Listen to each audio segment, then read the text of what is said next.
नमस्कार, स्वागत है आपका। मैं हूं आपके साथ सपना दीपक मद्देशिया। बुलेटिन का आगाज करेंगे। मुख्यमंत्री पुष्कर सिंह धामी का अल्मोड़ा दौरे का दूसरा दिन है, जहां पर मुख्यमंत्री पहुंचे। रानीखेत में प्रातःकाल भ्रमण पर निकले मुख्य सेवक, स्थानीय जनता से मुलाकात की, चाय की चुस्कियों संग चर्चा की, जन जन की सरकार जन जन के द्वारा अभियान का लिया फीडबैक, जनता से कार्यक्रम की सराहना की। इस बीच मुख्य सेवक धामी का किया धन्यवाद। अभियान से जनता और शासन के बीच विश्वास, संवाद और सहभागिता हो रही सशक्त। सीएम धामी ने कहा, पहल से सरकार सीधे आम जन से जुड़ रही, आम जन की समस्याओं का कर रही त्वरित समाधान। दिल्ली से आए पर्यटकों से भी की मुलाकात, पर्यटकों से शीतकाल यात्रा अनुभव को जाना। सकारात्मक फीडबैक हमें जनहित में कार्य करने की प्रेरणा करता प्रदान।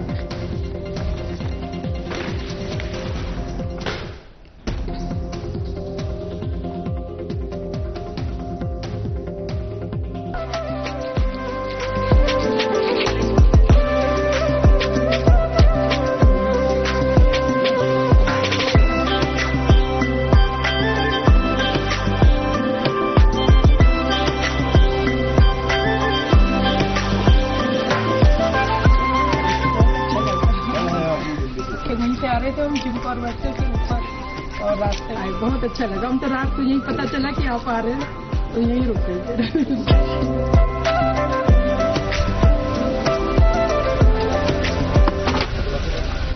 जन जन की सरकार जन जन के द्वारा हर न्याय पंचायत में सभी विभाग अपना वो लगाएंगे, कैंप लगाएंगे और जो भी प्रमाण पत्र वगैरह है वो वहीं पर बनेंगे।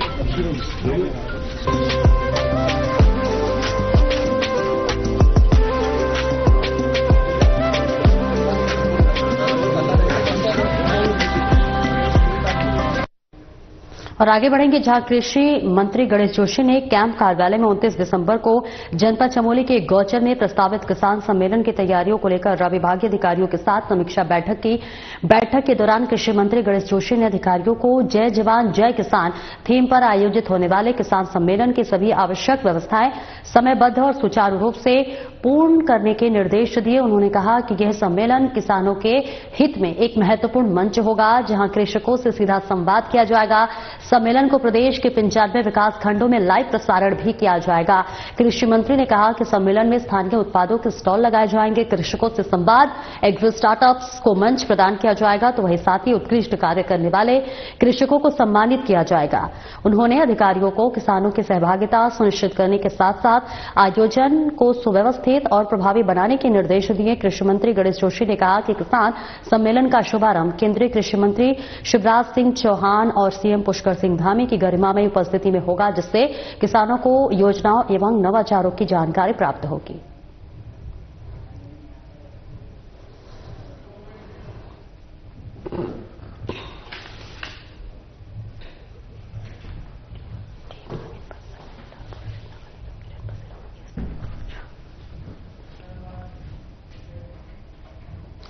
और चलिए आगे बढ़ते हैं, जहां आपको बताते चले कि जिलाधिकारी समीन बंसल ने रैन बसेरों का निरीक्षण किया है। जी हां, डीएम समीन बंसल ने लालपुल स्थित नगर निगम के रैन बसेरों का किया स्थलीय निरीक्षण। मुख्य नगर आयुक्त नगर निगम नमामि बंसल भी मौजूद रहे।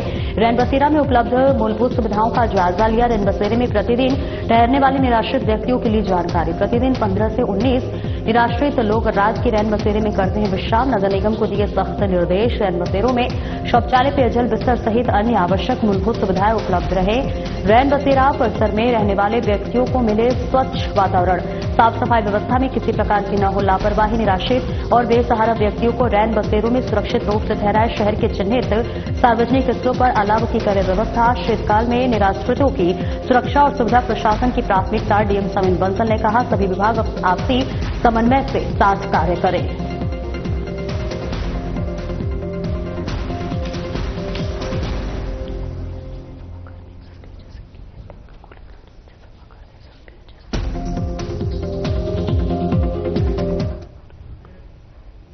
और आगे बढ़ेंगे, जहां पुलिस सभागार में एसएसपी अजय सिंह ने महत्वपूर्ण बैठक की है।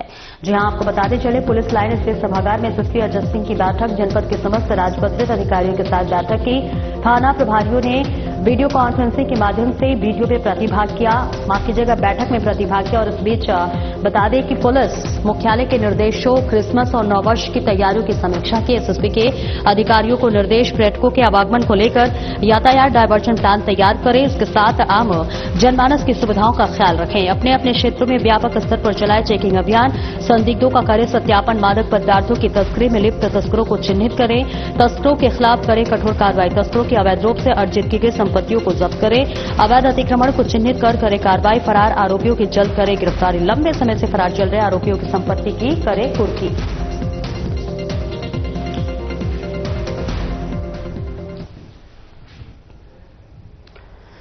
और झबरेड़ा में कांग्रेस विधायक वीरेंद्र जाति के बिजली कटौती को लेकर गुस्सा देखने को मिला। ग्रामीण इलाकों में लगातार हो रही बिजली कटौती से नाराज विधायक ने बिजली विभाग के अधिकारियों के परिसरों की बिजली लाइन खुद खंबे पर चढ़कर काट दी। इस दौरान विधायक लाइनमैन के रूप में पीछे प्लास लगाए नजर आए। दरअसल विधायक वीरेंद्र जाति को देहात क्षेत्रों में सुबह सुबह बार बार बिजली कटौती होने की शिकायतें लगातार मिल रही थी, जिसको लेकर उन्होंने पूर्व में बिजली विभाग के अधीक्षण अभियंता की वार्ता कर व्यवस्था सुधारने के लिए 3 दिन का समय दिया। तय समय सीमा पूरी होने के बावजूद भी बिजली आपूर्ति में कोई सुधार नहीं हुआ, जिसके बाद उन्होंने विरोध स्वरूप यह कदम उठाया। उन्होंने कहा कि जब जनता सुबह शाम बिजली कटने की समस्या झेल रही है तो अधिकारी भी वही असुविधा महसूस करे ताकि उन्हें जनता की परेशानी का एहसास हो। उन्होंने चेतावनी दी कि यदि जल्द ही ग्रामीण क्षेत्रों में बिजली व्यवस्था दुरुस्त नहीं की गई तो जेई, एसडीओ समेत अन्य जिम्मेदार अधिकारियों की बिजली लाइन भी काटी जाएगी।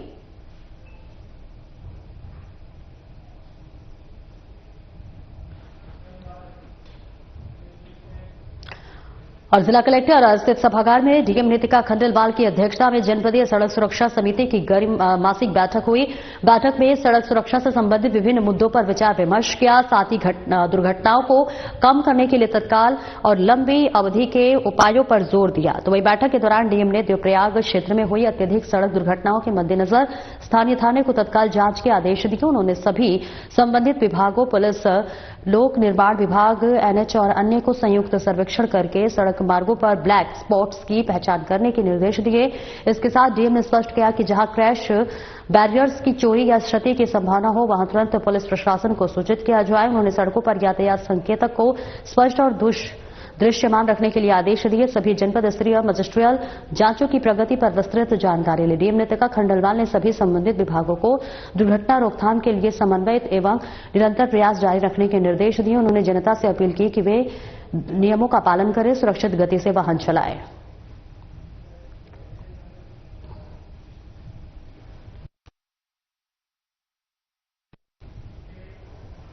और उत्तराखंड के पहाड़ी इलाकों में मानव वन्यजीव संघर्ष की घटनाएं थमने का नाम नहीं ले रही हैं।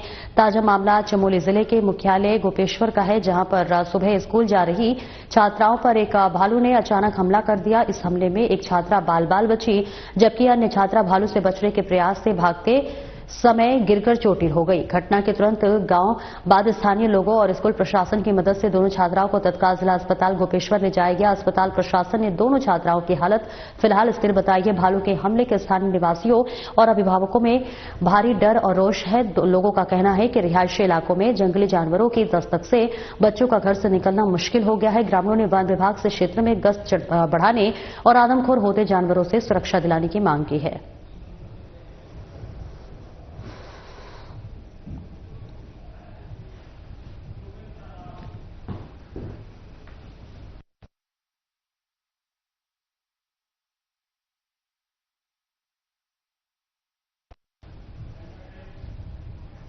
और आगे बढ़ेंगे, जहां अवैध प्लॉटिंग पर एमडीडीए का कड़ा प्रहार देखने को मिला है। जी हां, आपको बता दें चले, एमडीडीए सख्त होता हुआ नजर आ रहा है। अवैध निर्माण और भूमाफियाओं के खिलाफ जीरो टॉलरेंस। इसके साथ ही प्राधिकरण की टीम ने कई स्थानों पर की कार्रवाई। अवैध रूप से विकसित की जा रही कॉलोनियों में बनाई गई आंतरिक सड़कें, बाउंड्री वॉल और प्लॉटिंग के अन्य ढांचे को ध्वस्त किया। नागरिकों से अपील, किसी भी भूमि या भूखंड की खरीद से पहले उसकी वैधानिक स्थिति जांचें। एमडीडीए से स्वीकृत करे पुष्टि। शहर की सुनियोजित विकास नीति पर कोई समझौता नहीं, बीसी वंशीधर तिवारी ने कहा। क्षेत्रों का विकास मास्टर प्लान और निर्धारित मानकों के अनुरूप ही होगा। भविष्य में इस तरह की कार्रवाई लगातार जारी रहेगी। किसी भी स्तर पर दबाव या प्रभाव स्वीकार नहीं। नियमित मॉनिटरिंग, ड्रोन सर्वे और स्थानीय स्तर पर सूचना तंत्र को कर रहे मजबूत। प्राधिकरण का उद्देश्य केवल ध्वस्तीकरण नहीं, आम जन में नियमों के प्रति जागरूकता, सुनियोजित, सुरक्षित और पर्यावरण संतुलित विकास की बढ़ावा देना। अवैध प्लॉटिंग के खिलाफ चल रही कार्रवाई पूरी तरह नियमों के अनुरूप और पारदर्शी। सचिव मोहन सिंह बर्निया ने कहा, प्रवर्तन टीमें नियमित रूप से कर रही क्षेत्रीय निरीक्षण, अनियमितताओं पाए जाने पर तत्काल हो रही कार्रवाई। प्राधिकरण का उद्देश्य दंड देना नहीं बल्कि शहर को सुनियोजित और सुरक्षित विकास सुनिश्चित कराना।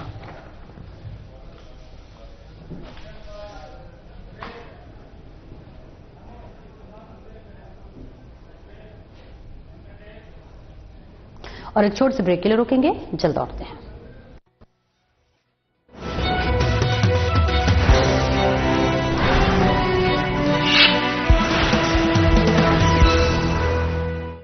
क्या रंग खिला, क्या रूप सजा, मैंने ही नहीं दुनिया ने कहा।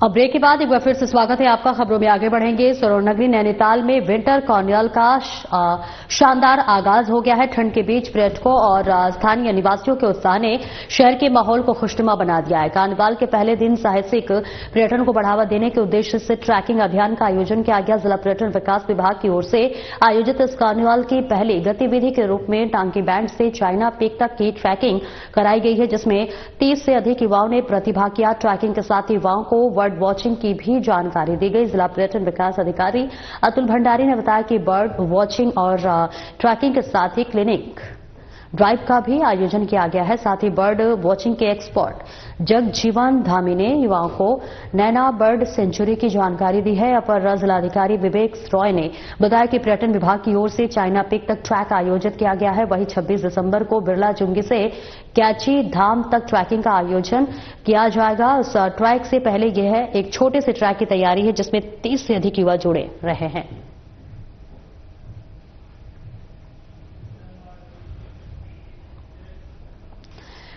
नैनीताल में चोरी और आपराधिक घटनाओं पर अंकुश लगाने के लिए एसएसपी डॉक्टर मंजुनाथ टीसी ने कमर कस ली है। उन्होंने जिले के सभी सर्राफा व्यापारियों और आभूषण प्रतिष्ठान स्वामियों से अपनी सुरक्षा को लेकर विशेष सतर्कता बरतने की अपील की है। एसएसपी ने स्पष्ट संदेश दिया है कि पुलिस सुरक्षा के लिए प्रतिबद्ध है, लेकिन व्यापारियों को भी सुरक्षा मापदंड को अपनी प्राथमिकता में शामिल करना होगा। सुरक्षा के लिए एसएसपी ने 6 गोल्डन रूल्स के संबंध में जानकारी साझा की है। एसएसपी ने सर्राफा व्यापारियों को आभूषण प्रतिष्ठान स्वामियों से अपील करते हुए कहा है कि प्रतिष्ठान में सीसीटीवी कैमरे और डीवीआर हमेशा चालू हालत में रखें। दुकानों में आधुनिक अलार्म सिस्टम और मजबूत ताले अनिवार्य रूप से लगाएं। दुकानें जो है वो खोलने और बंद करते समय सबसे अधिक सक्रिय रहे, क्योंकि इसी दौरान घटनाएं होने की संभावना अधिक रहती है। किसी भी संदिग्ध व्यक्ति या फिर गतिविधि दिखने पर तुरंत स्थानीय पुलिस को सूचित करें। रात के समय दुकानों पर प्रशिक्षित गार्ड या नाइट वॉचमैन की व्यवस्था सुनिश्चित करें। साथ ही दुकान में काम करने वाले हर छोटे बड़े कर्मचारी का सत्यापन अनिवार्य रूप से करवाएं। एसएसपी ने कहा है कि व्यापारियों की सुरक्षा हमारी प्राथमिकता है, लेकिन सुरक्षा मानकों में लापरवाही भारी पड़ सकती है। किसी भी आपात स्थिति में तुरंत पुलिस कंट्रोल रूम में संपर्क करें। ओनर्स और वैल्यूएबल आइटम्स जो बेच रहे हैं, कोई भी प्रकार के वैल्यूएबल आइटम्स बेचने वाले सभी शॉप्स को ओनर्स को बता रहा हूं, आपकी आइटम्स का इंश्योरेंस कराइए। सिक्योरिटी एंड इंश्योरेंस दोनों इंपॉर्टेंट है। किसी चीज का व्यवस्थित रूप से संचालन के लिए कंक्रीट बना, लोहा प्लस कंक्रीट मिक्स का स्ट्रांग रूम बनता है, इंक्लूडिंग छत और लेवर फर्श। तो इस स्ट्रांग रूम के अंदर जो है हाई क्वालिटी का तिजोरी रखना चाहिए। मतलब गोदरेज का आता है, गोदरेज का ज्वेलरी ग्रेड का, ज्वेलरी और वॉल्ट ग्रेड का हाई क्वालिटी तिजोरी आता है, जिसमें 9 इंची का, 6 इंची का, एटलीस्ट 9 इंच का जो तिजोरी का मतलब होता है, वॉल थिकनेस होता है, जो काट नहीं पाता है। आजकल के मोस्ट मॉडर्न तिजोरी रखना चाहिए, जिसमें किसी भी प्रकार का छेद होता है या किसी प्रकार का छेड़छाड़ की कोशिश भी किया जाता है कि अलार्म सिस्टम्स होता है जो सिम के साथ ही लग के आता है, वो अलार्म तुरंत जो है ओनर को अलर्ट भी करता है, अलार्म भी बजता है। साथ ही साथ ज्वेलरी शॉप्स में सीसीटीवी कैमरास जो भी इंस्टॉल करते हैं, सारे दुकानदारों के लिए मैं बोल रहा हूं, सारे प्रकार की शॉप्स है, तो अभी ये क्या है, नया ट्रेंड हो चुका है, सीसीटीवी के साथ साथ डीवीआर उखाड़ के ले जाते हैं चोर, ताकि वो आइडेंटिफिकेशन ना हो जाए। इसका जो है नेक्स्ट लेवल ऑफ सीसीटीवी हमें लगाना है। सीसीटीवी के साथ साथ जो भी कमर्शियल एस्टेब्लिशमेंट पे, स्पेशली ज्वेलरी शॉप्स हो या वैल्यूएबल शॉप्स जो भी होते हैं, कपड़े की दुकान हो या कोई और महंगा आइटम्स जो रखते हैं, वो सब में सीसीटीवी खानापूर्ति की तरह न लगाए। सीसीटीवी के साथ साथ जो है हाई स्पीड इंटरनेट का ब्रॉडबैंड कनेक्शन भी रखे वहां पर, और वो जो एनवीआर का डेटा को क्लाउड में डाले, जो आपकी फोन पे ले सकते हैं। वो क्या है, ड्यूअल स्टोरेज होता है, तब एनवीआर में भी एक स्टोर होता है और क्लाउड में भी एक स्टोर होता है। मैं अनुरोध करता हूं, मैं अपील करता हूं सभी दुकानदारों को, जो आपका सीसीटीवी सेटअप है उसमें हल्का सा मॉडिफिकेशन करके उसमें हाई स्पीड इंटरनेट का डायरेक्ट कनेक्शन दीजिए और क्लाउड स्टोरेज लीजिए।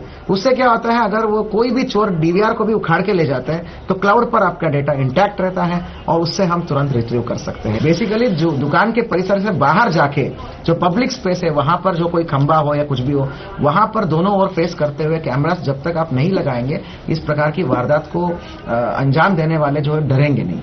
सीसीटीवी कवरेज, बाहर की अप्रोच एरियाज का कवरेज, चारों दिशाओं में सीसीटीवी कवरेज, सेफ्टी फीचर्स में आपका स्ट्रांग रूम, वॉल्ट और आपका अच्छी क्वालिटी का तिजोरिया, ये मैंडेटरी है। जिलाधिकारी मयूर दीक्षित ने जिला कार्यालय सभागार में सभी जिला स्तरीय अधिकारियों के साथ एक उच्च स्तरीय समीक्षा बैठक की। बैठक के दौरान डीएम ने विकास योजनाओं, अतिक्रमण मुक्त हरिद्वार स्वच्छता अभियान और सड़क सुरक्षा को लेकर अधिकारियों को कड़े निर्देश जारी किए। जिलाधिकारी ने स्पष्ट किया कि जिला योजना, राज्य सेक्टर और केंद्र पोषित योजनाओं के अंतर्गत चल रहे सभी निर्माण कार्य गुणवत्ता के साथ पूरे किए जाए। साथ ही जनपद को अतिक्रमण मुक्त करने के लिए डीएम ने सख्त तेवर दिखाए। डीएम ने सभी उप जिलाधिकारियों और नगर पालिका, नगर पंचायत के अधिशासी अधिकारियों और अपने क्षेत्रों से तत्काल अतिक्रमण हटाने के निर्देश दिए। वन विभाग और राजाजी नेशनल पार्क के अधिकारियों को निर्देशित किया गया कि वन भूमि पर किए गए अवैध कब्जों को नियमानुसार जल्द से हटाया जाए। वर्तमान में बढ़ रहे घने कोहरे को देखते हुए जिलाधिकारी ने परिवहन विभाग को सुरक्षा के पुख्ता इंतजाम करने को कहा। जिलाधिकारी ने कहा कि जनपद के विकास और सुरक्षा में कोई समझौता नहीं किया जाएगा। सरकारी संपत्तियों से अतिक्रमण हटाना और स्वच्छता बनाए रखना हम सबकी सामूहिक जिम्मेदारी है।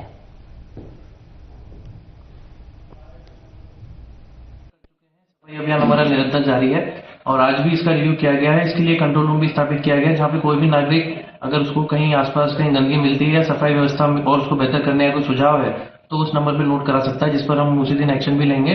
इसके अतिरिक्त सभी डिपार्टमेंट के अधिकारी अपने अपने जो उनके ऑफिसेज हैं, बिल्डिंग्स हैं, रास्ते हैं, वहां पर सफाई अभियान लोगों को जोड़ते हुए चला रहे हैं। और मेयर पद पर काबिज होने के बाद पहली बार शंभू पासवान ने व्यापारियों के साथ आपसी सामंजस्य स्थापित करने के लिए बैठक की, जिसमें मेयर ने व्यापारियों से शहर की समस्याओं को सुना और उनका समाधान करने का आश्वासन दिया।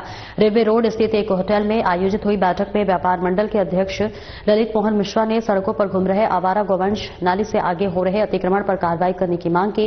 गोविंद नगर में बने डंपिंग ग्राउंड को भी जल्द से जल्द हटाने की मांग को दोहराया। कार्रवाई में व्यापारियों की ओर से हर संभव सहयोग का भरोसा दिया गया। व्यापारी विवेक तिवारी और मनोज कालपा ने सफाई व्यवस्था में कमी पर नाराजगी जाहिर की है। शहर में ट्रांसपोर्ट नगर बनाने की मांग सरकार तक पहुंचाने की बात कही।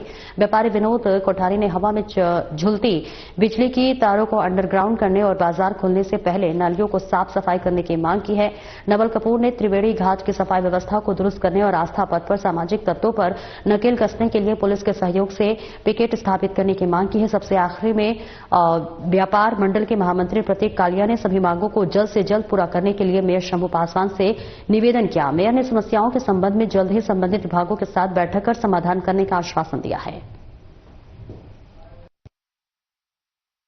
देखिए, आज का शामाश कार्यक्रम जो हो रहा है यह निगम में परम रूप से सफाई को लेके किस प्रकार सफाई में लोगों को समस्याएं आ रही हैं, प्लस जो अतिक्रमण का मुद्दा हमेशा छाया रहता है, लेकिन इसके कूड़े का पहाड़ का जो मुद्दा है और एक ऋषिकेश में दोनों कॉरिडोर बनना है उसके संदर्भ में है। तो उसके संदर्भ में व्यापारी लगातार गंगा जी जो सफाई हो रही है उससे संतुष्ट नहीं है। तो उसी के लिए था कि सफाई कर्मचारी है तो किस प्रकार से सफाई करवाई जाए।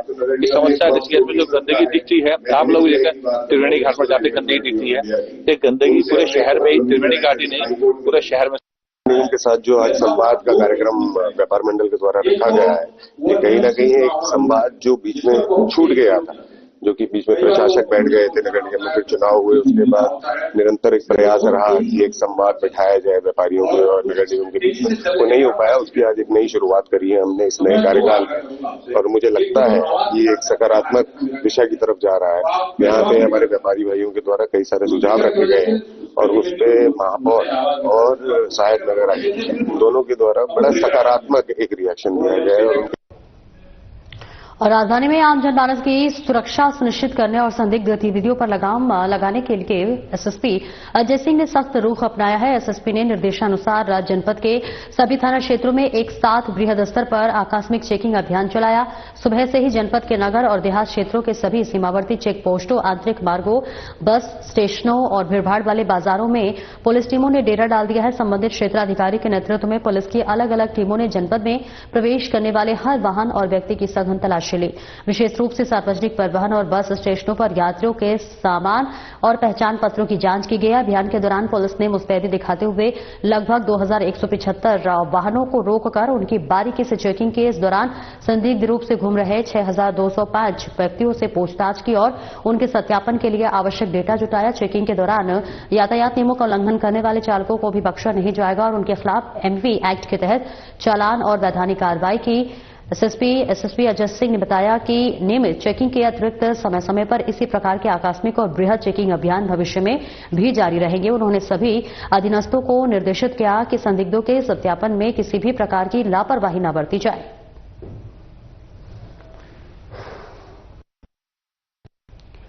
जनपद पौड़ी गढ़वाल के कोटद्वार स्थित राजकीय महाविद्यालय की एक वरिष्ठ अध्यापिका को डिजिटल अरेस्ट कर 1 करोड़ 11 लाख रुपए की साइबर ठगी हुई है। व्हाट्सएप कॉल पर खुद को जांच एजेंसी का उच्च अधिकारी बताकर आरोपी ने प्राध्यापिका को पहले झांसे में लिया। बता दें कि ठगी की शुरुआत एक व्हाट्सएप कॉल से हुई है।